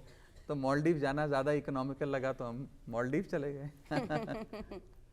राघव, एक कंट्रोवर्सी बहुत बड़ी हुई थी जब आप लंदन चले गए थे। अरविंद केजरीवाल मुसीबत में थे, उनको जेल भी जाना पड़ा, लेकिन 71 दिन तक राघव चड्ढा दिल्ली के सीन से गायब थे। सर, अच्छा हुआ आपने सवाल पूछा और मुझे अपनी दिल की बात कहने का और सच बोलने का मौका मिला। पहली बात तो यह है सर कि जो फैक्ट्स हैं कि एक पहले से तय प्रोग्राम था मार्च के पहले हफ्ते में लंदन स्कूल ऑफ इकोनॉमिक्स में, जहाँ पर मुझे बुलाया गया था और उस कार्यक्रम में मैंने शामिल भी होना था और वहाँ अपना लेक्चर भी देना था, जो पहले से तय था। उस कार्यक्रम के लिए मैं वहाँ गया। उस कार्यक्रम में शिरकत लेने के बाद मेरी आँख में मुझे थोड़ी सी परेशानी महसूस हुई। उसके बाद मैंने वहाँ के डॉक्टरों को दिखाया और ये पता लगा कि मेरा 15 साल पहले जो एक आँख का ऑपरेशन हुआ था, वही समस्या फिर उभर रही है। मेरे जो आँख का रेटिना होता है, पर्दा होता है, उसमें छोटे छोटे स्पॉट्स थे जिन्हें सील करने की आवश्यकता थी। तो डॉक्टरों ने ये कहा कि आपको इमीडिएटली यहाँ पर वो सर्जरी, वो इलाज कराना होगा। अगर वो इलाज ना होता तो परमात्मा ना करे आँखों का पर्दे से संबंधित कुछ और परेशानी भी हो सकती थी। पर एक प्रिवेंटिव सर्जरी थी, वो वहाँ पर हुई। इस दौरान मेरे जब इलाज चल रहा था, उस दौरान ही मेरे नेता अरविंद केजरीवाल जी को जेल जाना पड़ा। और जैसे इलाज समाप्त हुआ मैं वापस आया। दिल्ली का चुनाव मेरे ख्याल से 25 मई को था, मैं मई के पहले हफ्ते में आ गया था, और 1 जून को पंजाब का चुनाव था। पूरे मई मैंने यहाँ रहकर चुनाव प्रचार की कमान संभाली, रोड शोज करे, रैलियाँ करी, लेकिन एक धारणा ये बनाई गई कि पता नहीं कहाँ चले गए, क्यों चले गए, और कई आरोप भी मुझ पर लगाए गए। और मुझे इस बात का दुख भी होता है कि मेरे आलोचक, जो एक छोटा तबका था जिसने मेरी आलोचना करी, उसने मेरे 13 साल का जो मेरा सफ़र है, मैं 2011 से इस आंदोलन से, इस पार्टी से जुड़ा हुआ हूँ, मेरे 13 साल की लंबी तपस्या को एक आरोप लगाकर या एक र्यूमर फैलाकर शून्य कर दिया। लेकिन इस बीच जितने लोगों ने मेरी फिक्र करी वो भी लाजवाब था। बहुत लोगों ने मुझे मैसेजेस भेजे, फ़ोन किए, ईमेल्स भेजी और मेरी सेहत को लेकर अपनी चिंता व्यक्त करी। तो मेरा जिक्र भी हुआ और मेरा फिक्र भी हुआ। मेरे परिवार के लिए भी बहुत ही मुश्किल समय था। मेरी वाइफ मेरे साथ वहाँ मौजूद थी, मेरी माँ और मेरे फादर हिंदुस्तान में थे, उन सबके लिए काफ़ी मुश्किल लम्हा था वो। और चलिए परमात्मा ने साथ दिया और उस मुश्किल समय से हम लोग निकले और मेरी आंखें बिल्कुल ठीक हैं और भगवान का आशीर्वाद है। इसने सही बोला, वो मतलब किसी की हेल्थ को लेकर इतना मुश्किल समय था और वो किस चीज़ में ट्विस्ट हो गया और क्या हुआ, it was very unfortunate and I hope कि ऐसा कभी ना हो। और अच्छा हुआ आज ये क्लैरिफाई हुआ। जी सर, बिल्कुल। सच ज़्यादा समय तक छुपता नहीं है। वो कहते हैं ना कि सच्चाई छुप नहीं सकती, बेबुनियाद बनावट के उसूलों से बनावट, सच्चाई और खुशबू आ नहीं सकती कभी कागज के फूल। आपने मेरी बात पूरी। आप दोनों ही पंजाबी हो, तो मैं जानना चाहती हूँ कि असली पंजाबी कौन है? पराठे किसको सबसे ज़्यादा पसंद है और पंजाबी गाने सबसे ज़्यादा कौन सुनता है? पंजाबी गाने मैं ज़्यादा सुनता हूँ और परांठे इन्हें ज़्यादा पसंद है। एक छोटी सी रिक्वेस्ट है आपसे, आप एक पंजाबी सॉन्ग पे डुएट करके दिखा दें प्लीज जी। देखिए, मैं अगर गाना शुरू कर देता हूँ इस शो पे, तो आपकी अदालत जिसको पूरी दुनिया देखती है उसकी टीआरपी गिर जाएगी। नहीं गिरेगी, बढ़ जाएगी। मैं नहीं चाहता कि लोग अपना स्क्रीन बंद कर लें। देखेंगे और देखेंगे। मैं आपको एक बात बताऊं, मैं म्यूज़िक की इतनी शौकीन हूँ, मैं बचपन से म्यूज़िक सीखती आ रही हूँ और मुझे ऐसा लगता था कि मैं म्यूज़िक के बारे में बहुत कुछ जानती हूँ, लेकिन जिस दिन से राघव से मिली हूँ मेरी म्यूज़िक की नॉलेज 100 गुना बढ़ गई है, क्योंकि इस आदमी को इंग्लिश, हिंदी, पंजाबी हर एक गाने का हर एक लिरिक रट्टा हुआ है। He has an elephants memory. Please request मान लीजिए मेरी। तो मैं गाना ढूंढ के दे सकता हूँ, ये गा अच्छा सकती है। पहली ललकार नाल मैं डर गई, दूजे ललकार वे अंदर बढ़ गई, तीजे ललकार नाल नो मेरा लके सिधान के दराजे विच वजया नी पट्टू फिरदा शराब नाल रजया नी पट्टू फिरदा।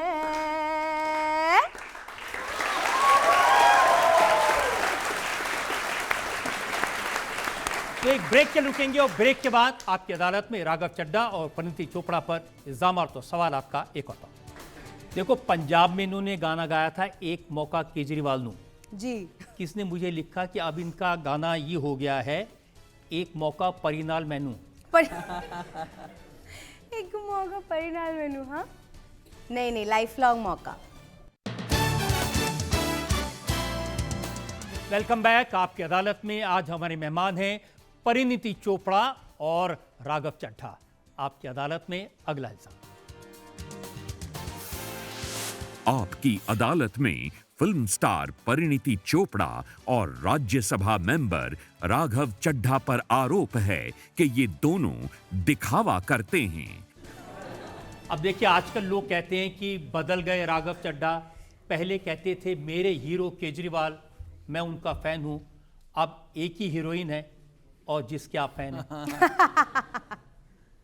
सर, राजनीतिक जीवन में वो लीड रोल में है, मैं सपोर्टिंग रोल में हूँ, और मेरी असल जिंदगी में ये मेरी हीरोइन है और मैं इनके सपोर्टिंग रोल में हूँ। No, you are my hero. देखिए सर, नो, राजनीति है देश के लिए और परिणीति है दिल के लिए, तो दोनों अपनी अपनी जगह हैं। एक बड़ी अच्छी चीज हो रही है कि सर आपकी वजह से आज मुझे बहुत सारी रोमांटिक लाइंस मिल रही हैं। अब कल से फिर से बंद हो जाएंगी। इतने सारे कैमरे लगे हुए हैं ना सर, वही मेरे को घर पे ऐसे रोमांटिक लाइंस नहीं मिलती। अब जब तुम्हें रोमांटिक लाइंस चाहिए होंगी तो मैं इस शो का वीडियो तुम्हें भेज दूंगा। वो देख के काम चला लेना।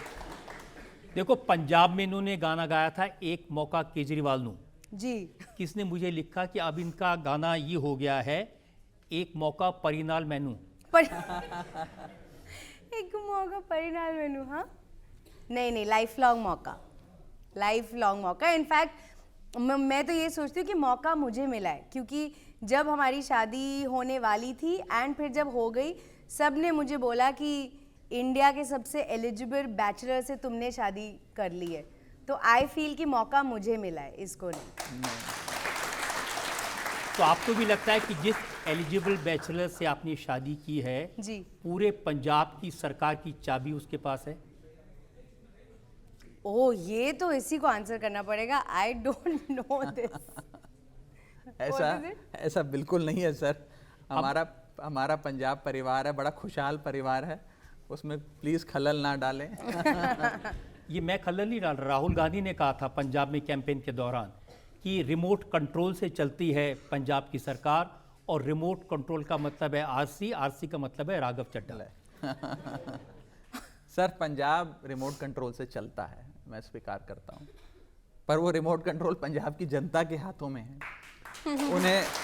उन्हें जब चैनल बदलना होता है वो चैनल बदल देते हैं, और अब एक ही चैनल लगा हुआ है आम आदमी पार्टी का काफ़ी लंबे समय से, और अब यही चलता रहेगा, ऐसा मैं परमात्मा से प्रार्थना करता हूँ।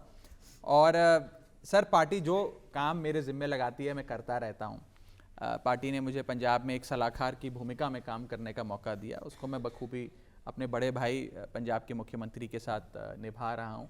हमारा रिश्ता बहुत प्यार का है, वो मेरे बड़े भाई हैं, थे, रहेंगे।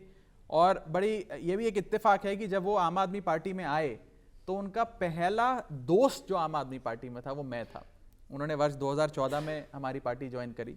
उनको पार्टी में आने के साथ ही अगर किसी एक साथी के साथ काम करने की जिम्मेदारी मिली तो मेरे साथ काम करने की जिम्मेदारी मिली। फिर पूरे उनके पहले लोकसभा एमपी के कार्यकाल में मैं उनके साथ लोकसभा जाया करता था, उनके साथ काम किया करता था। तो हमारा एक बड़ा प्यारा रिश्ता है। जैसा कि मैंने कहा, मैंने तो उनकी शादी के इंतजामात भी किए, लेकिन विपक्ष जैसा कि आप बता रहे हैं, राहुल गांधी और अन्य नेताओं की शायद ये कोशिश रही होगी कि इस परिवार में कलेश डाला जाए, थोड़े से झगड़े किए जाएं। अब अकाली दल के नेता हैं दलजीत सिंह चीमा, उन्होंने तो कहा कि केजरीवाल ने एक सुपर सीएम बना दिया है पंजाब में। सर, मैं सुपर सेवादार हूं पंजाब का, सुपर सीएम नहीं हूं।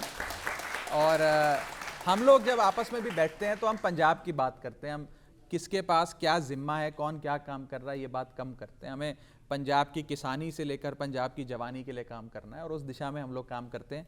ये मुझे लगता है हमारे अब देखिए, अमरिंदर सिंह तो मुख्यमंत्री रह चुके हैं पंजाब के, बड़े अनुभवी हैं। उन्होंने कहा सारी फाइलें राघव चड्ढा क्लियर करता है, भगवंत मान तो सिर्फ उन पर साइन करता है। चलिए, हमारे कार्यकाल में फाइलें क्लियर तो हो रही हैं, उनके कार्यकाल में तो फाइलें भी क्लियर नहीं होती थी।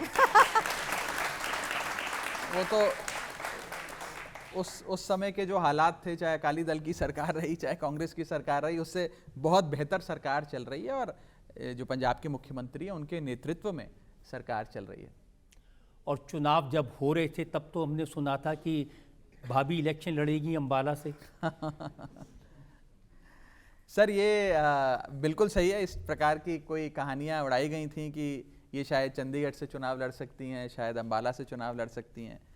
पर मुझे लगता है कि इस प्रकार के र्यूमर्स जब शादी होती है एक नेता के बीच और एक अभिनेता के बीच, तो इस प्रकार की चीज़ें, र्यूमर्स चलते रहते हैं। और जितना मैं समझता हूँ, इन्हें पॉलिटिक्स का पी भी नहीं पता और ये सब बेबुनियाद था। मैंने इनफैक्ट वो आर्टिकल जब देखा सबसे पहले तो मैंने इन्हें भेजा और इन्होंने खूब मजाक उड़ाया और हम खूब हंसे उस आर्टिकल को देख के। पर झूठ के पाँव नहीं होते, किसी ने झूठ उड़ाया, समाप्त हो गया। तो आपको बिल्कुल नहीं पता पॉलिटिक्स के बारे में? सर, आप सवाल तो नहीं पूछने वाले ना? सवाल नहीं पूछूंगा। कोई टेस्ट तो नहीं लोगे? नहीं, बिल्कुल नहीं सर, बहुत कम पता है। और मैं आपको बताना चाहती हूँ कि ये इसलिए नहीं है क्योंकि मैं कोई बुद्धू बेवकूफ़ हूँ कि मुझे कुछ पता ही नहीं अपने देश में क्या चल रहा है, बिल्कुल भी नहीं। मैं सिर्फ ये बोलना चाहती हूँ, इनफैक्ट मेरी पर्सनैलिटी ऐसी है कि सर, आप किसी भी टॉपिक के बारे में अगर बात करते हैं और उसके बारे में अगर मुझे ना पता हो तो मुझे बहुत ही गुस्सा आता है अपने आप पे, और मैं घर जाके उस पर इतनी पढ़ाई करती हूँ कि मैं कोशिश करती हूँ मैं एक्सपर्ट बन जाऊँ। आप इससे ये बिल्कुल सच है। इसको मैं सरप्राइज होता हूँ इस चीज़ को देखकर कि परी को नासा के ऑपरेशंस के बारे में भी जानकारी है और एक खाने की रेसिपी क्या होनी चाहिए, उसमें क्या चीज़ की कमी है उसकी जानकारी भी है, और इसे लगभग सारे सब्जेक्ट्स की जानकारी है, जितनी जानकारी मुझे भी नहीं है। सर, जब मैं बोर होती हूँ, आपको पता है, मैं यूट्यूब पे जाके मैं सर्जरीज देखती हूँ। मुझे इतना वेरीड इंटरेस्ट हैं ज़िंदगी में, मेरे को हर चीज़ में एक्सपर्ट बनना है। और एक ही चीज़ थी जिसमें मुझे इंटरेस्ट नहीं था, वो था पॉलिटिक्स। लेकिन अब मैं, क्योंकि अभी मैं आ रही हूँ तो आप लोगों को पता ही है, थियोरेटिकली तो मैं कोशिश करूँगी कि मैं सब कुछ जान लूँ और एक्सपर्ट बन जाऊँ, पर मैदान में आऊँगी नहीं सर कभी। आई थिंक एक घर में एक पॉलिटिशियन काफ़ी है। एक मियान में एक तलवार नहीं। पॉलिटिक्स में इनका इंटरेस्ट ना हो, एक पॉलिटिशियन में बस इंटरेस्ट रहे और बरकरार रहे। एक दो सवाल और ले सकते हैं, फाइनल राउंड है। हाँ। राघव सर, मेरे को ये जानना है, क्या ये सच है कि पहले सिर्फ मम्मी की डांट पड़ती थी और अब परिणीति जी की भी डांट पड़ती है? सर, मेरा कैरेक्टर असैसिनेशन बहुत ज़्यादा हो रहा है आज। देखिए, जहाँ तक माँ की बात है, मेरी माँ का प्यार ही डांट है। उन्होंने आज तक मुझे, अब मैं 36 साल का हो गया, आज तक कभी गले लगाकर मेरा माथा नहीं चूमा, मेरे बाल नहीं सहलाए, मुझे कभी ऐसा प्यार नहीं दिया। लेकिन वो डांट के जब मेरे से बात करती हैं, मतलब वही उनका प्यार है, और उसी प्यार को मैं भी समझता हूँ। तो माँ का प्यार ऐसा होता है, ये माँ की ममता ऐसी होती है। तो मेरी माँ की ममता, मेरी माँ का प्यार भी कुछ ऐसा ही है। और जहाँ तक मेरी बीवी का सवाल है, डांट बिल्कुल नहीं पड़ती, कैसी बात कर रहे हैं। हमारा देखिए हम समझौता कर लेते हैं, मैं अपनी गलती कबूल लेता हूँ, ये मेरे से सहमत हो जाती हैं कि आपकी गलती थी, बस सब प्रॉब्लम ठीक हो जाती है। गलती इज योर्स ओनली ऑलवेज। तो हमेशा एक ही की गलती होती है? No comment. देखिए, जिंदगी का, शादीशुदा जिंदगी का एक मंत्रा है, आप वो समझ लेंगे तो बड़ी सफल शादी होगी। वो है happy wife is happy life. बीवी खुश तो जिंदगी खुश। तो बीवी को खुश रखता हूँ, बीवी को समय भी देता हूँ। उस पर भी बड़े आरोप लगते हैं आजकल की सारा समय बीवी को ही देते हो, काम को समय नहीं देते। अब मैं अपनी बीवी को समय देता हूँ भाई, किसी और की बीवी को समय नहीं देता, पर आरोप लगते हैं। वो कहते थे ना कि क्या शरीफ शख्स है बीवी से प्यार करता है, क्या शरीफ शख्स है बीवी से प्यार करता है। उस पर कमाल देखिए कि अपनी से प्यार करता है। अपनी बीवी से प्यार करता हूँ। लेकिन मैं आपको एक बात बताऊं, जो भी लोग मुझे इतने सालों से जानते हैं और मुझे देखते आए हैं, और मैं हमेशा कैमरा के सामने वैसी होती हूँ जैसे मैं हूँ। कैमरा के सामने मैं तभी एक्टिंग करती हूँ जब मैं फिल्म के सेट पे होती हूँ। तो ऑफ कोर्स आप सबको पता है कि मुझे कुछ भी अगर फील होता है मैं झट से बोल देती हूँ, चाहे वो गुस्सा हो, रोना हो, हंसना हो। मेरे अंदर कोई फिल्टर भगवान ने दिया ही नहीं है, जेन्युइनली। बिल्कुल सच है। और जैसे कि मैं पहले भी बोल रही थी कि कभी कभी आपको ऐसा लगता है कि शादी के बाद कुछ चेंज तो नहीं हो जाएगा, क्या मुझे अपनी आदतें चेंज करनी पड़ेगी। उसको भी लगता होगा, मुझे भी लगता होगा, पर can I tell you, he is the best husband in the world.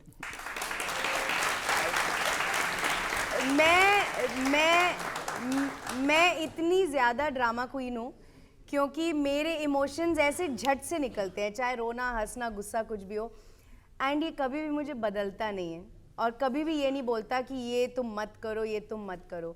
लेकिन फिर भी मैं ये कहती हूँ, ये जो आदमी है ये मुझे एक बेहतर इंसान बनाएगा। Because he is such a lovely human being, he lets me be मी।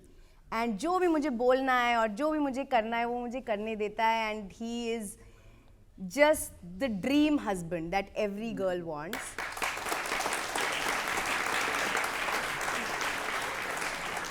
इतनी अच्छी बातें आपने कह दी हैं। इन्होंने मेरी तारीफ करी, अगर मैं तारीफ नहीं करूंगा तो No, you don't have to do anything.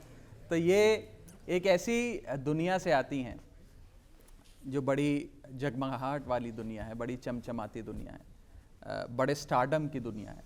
नेताओं से ज़्यादा स्टारडम इनका होता है।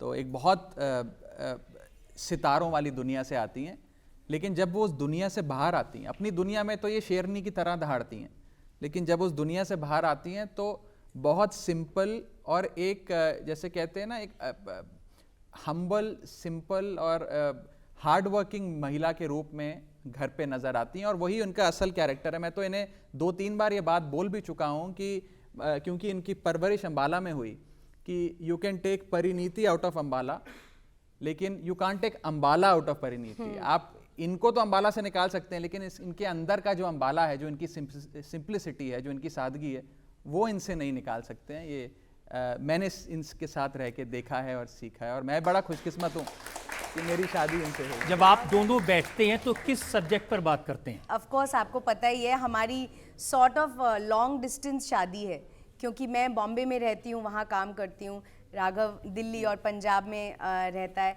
तो हमें वैसे भी बहुत ट्रैवल करना पड़ता है एक दूसरे से मिलने के लिए, टाइम स्पेंड करने के लिए। तो जब भी हम साथ में होते हैं, हम सिर्फ फैमिली के साथ बैठते हैं और हम सिर्फ टाइम स्पेंड करते हैं। एक्चुअली हमारी इतनी लंबी डेटिंग हुई नहीं शादी से पहले, हमने शादी पहले कर ली, अब हमारी डेटिंग चल रही है। तो उसमें पॉलिटिक्स और काम की बात नहीं हो सकती अभी। तो you know we try and spend time with family, और हम दोनों की फैमिलीज बड़ी सिंपल हैं, बड़ी सिमिलर सी हैं एक्चुअली। तो हम लोग सब साथ में बैठते हैं और नॉर्मल रहते हैं, और आई होप देखिए आपने वो इतनी बदले नहीं अच्छी कभी। बातें बताई हैं और जो यंग कपल्स हैं उनके लिए बहुत कुछ सीखने को है इसमें से, इस रिलेशनशिप में से। तो अब मैं अपने इल्ज़ाम तो ख़त्म करता हूँ यहाँ पर। ओह, आपकी अदालत में आज हमने राजनीति पर इल्ज़ाम लगाए, ग्लैमर पर इल्ज़ाम लगाए, परिणीति और राघव चड्ढा से हर तरह के सवाल पूछे। इन्होंने किसी सवाल को डक करने की कोशिश नहीं की, सबके इन्होंने दिल से जवाब दिए, बेबाकी से जवाब दिए। एक ब्रेक के रुकेंगे और ब्रेक के बाद सुनेंगे आपकी अदालत में आज के जज इमेज गुरु दिलीप चरण का फैसला आज के मुकदमे में।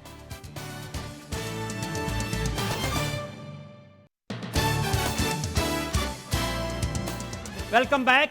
आपकी अदालत में आज हमने मुकदमा चलाया राघव चड्ढा और परिणीति चोपड़ा पर। अब वक्त है आपकी अदालत में आज के जज इमेज गुरु दिलीप चरण के फैसले का।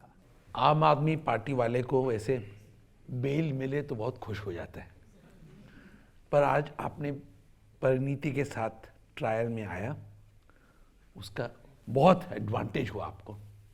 दोनों को नॉट गिल्टी का वर्डिक्ट मिला और ट्रेजरर होके आपने जो अपने ट्रेजर को खोज लिया, तो उस संदर्भ में आपको आगे जाके बहुत और कहानियां बनाने हैं और बहुत और लव स्टोरी भी दिखाने हैं।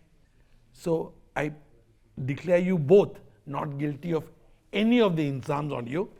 मिसपरसेप्शन और मिस इन्फॉर्मेशन को थोड़ा ध्यान रखिएगा आगे जाके, वहाँ आप शायद थोड़ा सा प्रॉब्लम्स फेस करेंगे और उसके लिए बेस्ट सोल्यूशन आप अपने आप खोज लीजिएगा।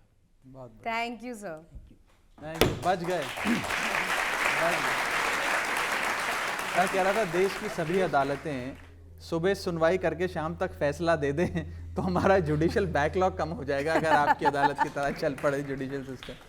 हमारी ईश्वर से प्रार्थना है परिणीति और राघव इसी तरह से हंसते रहें, खुश रहें और दूसरों को सिखाते रहें कि असली ज़िंदगी में पति पत्नी कैसे खुश रहते हैं, एक दूसरे को समझते हैं और एक दूसरे से एडजस्टमेंट करते हैं। आज का मुकदमा यहीं ख़त्म करते हैं। अगले हफ्ते आपसे मुलाकात होगी एक नई शख्सियत के साथ। तब तक के लिए नमस्कार।